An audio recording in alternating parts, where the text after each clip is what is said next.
Hello, and thank you for tuning in. I just finished up this cladding job about a week ago and thought I'd kind of share a little bit about how it went. So, here is the design mock up that I drew up on SketchUp for the client. My wife went ahead and did that mountain design in Inkscape and drew up all the needed pieces, parts, put them in a CAD file for me so that way I could upload them on the CNC plasma cutter. So here we are loading some 16 gauge, getting ready to cut out all of those needed parts. So again, thank you for tuning in. My name is Nate with Creative Combinations Montana. We specialize in creating metal art, functional art, metal and wood furniture. We like to go adventuring and then take pictures of different landscapes, mountains, and whatnot, and that's kind of how we come up with our CADs and our designs. So if you're interested in seeing more about what we do, go ahead and follow along. We'd love to have you along for the journey. Here's Opie, our shop dog. So after I got all the needed parts, it was time to just kind of go ahead and get all those off the plasma cutter. So that piece there, this is where their gas fireplace insert is going to be. It was kind of a floppy piece, so I ended up just using this board to help me get it off the plasma cutter, kind of slide it down. And then the way the dimensions worked out, I ended up needing to use the full width of the sheet, the full 48 inches. And so that's kind of why it's still connected there. I just went ahead and did a line cut on each end and then came back with a cut wheel and just trimmed those edges. So that's kind of what I'm doing here. And I'm not too worried about that side where I'm cutting right now because it is going to be trimmed out in 1.5" angle iron. So we are going to back that mountain design there with a different piece of steel. And we're doing this because I'm going to do a couple different colors of patina. That way the mountains kind of have like an alpine glow feel, whereas the overall fireplace steel has more of a black, kind of black magic look. So it'll make a little bit more sense in the end when we get to see the final project. But I had a couple of scrap pieces of steel that I'm going to use to make that backer piece. So here I'm kind of going through and getting all of the cut residue and all the sharp edges off of all the parts.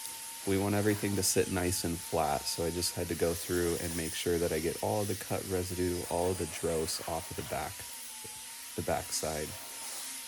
So I'm not too worried about grind marks here because this is the back. The front side I actually palm sand with an 80 grit sandpaper to get that all nice and smooth before I do the patina finish. So here is the backer. So this is kind of that surround that's going to go on first, and that's going to back that mountain design to get us the coloring that we needed. So I went ahead and tack welded all those parts together. It's just going to make it easier when it comes to install instead of trying to have 4 separate pieces on there. And then that's going to shim out the whole front steel piece to all so it's in the same plane with each other. So I'm just going to go through and do a couple tacks, nothing too crazy because it's not going to be structural. It just needs to kind of hold together for the install.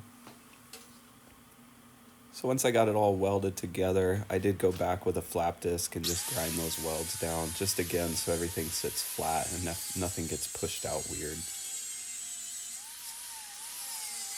So after that, we're going to jump over to the chop saw. So here I've got some 1.5" angle and some 1.5" flat bar. And this is going to trim out the fireplace and all of our steel cladding. So just had to cut those to the needed dimensions. And I'm just using a cold cut saw for that. This is a cold cut saw, so it is not a normal chop saw. They do spin at different RPMs.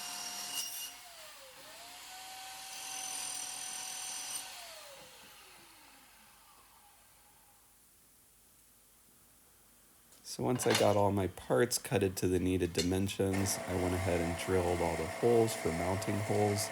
This is kind of what's going to hold all the steel on there, is face screws through the trim. So I went ahead and laid all of those out evenly and then came back and countersunk all of those. That way our mounting hardware sits nice and flat. After I got all those holes drilled, I went back with a 80 grit flat disc and just kind of cleaned up all the burrs, and then got any loose rust off.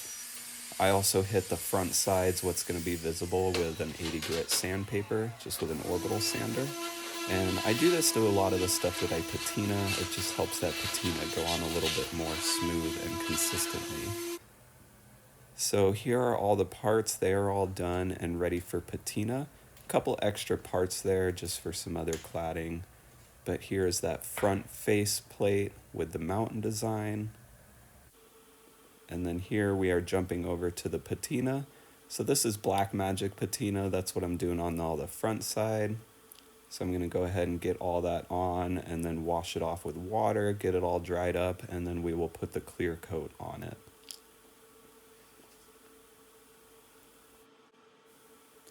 And again, thank you for tuning in. My name is Nate.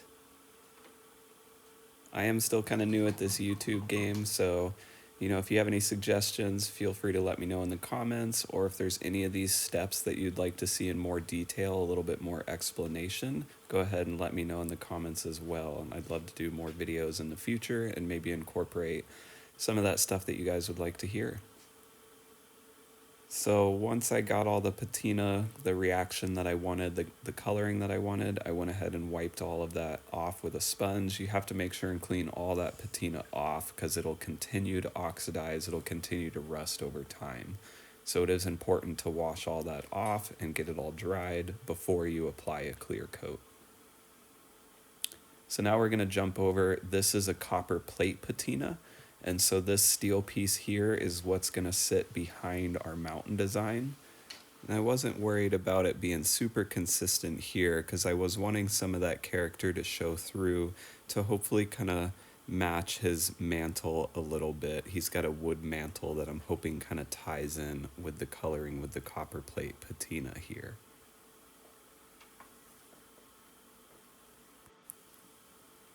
So now we're going to jump over. This is after I've finished applying all the clear coat and everything is sitting and drying right now. So here is the angle iron trim that we're going to use. And then here is the front, the faceplate for the fireplace.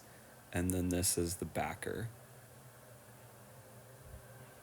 So I did need to go ahead and color up some fasteners as well because that's what's going to really help them blend and not stand out. So I just kind of use the same Black Magic patina, that way it gives them the same look as the angle iron trim. So this is after I applied the patina. I'm just going to go ahead and dry those off, and I'll probably put a little bit of clear coat on those as well, just that way the finish matches. So here we are in the client's home install day. This is his gas fireplace with the current surround, and bam, there we go. So there is our copper plate patina backer with the faceplate, with the mountain design, with our angle iron and strap metal trim. So let me know what you thought about the video in the comments. I'd appreciate your feedback and look forward to making more videos. So here's just a couple shots of the fireplace cladding all installed and done and ready to be enjoyed by the client. So headed home, it was an epic alpine glow here in Columbia Falls, Flathead Valley. So I had to take the long way home, check out that alpine glow, and just soak up some more inspiration for the next project. Thanks for watching. We appreciate you.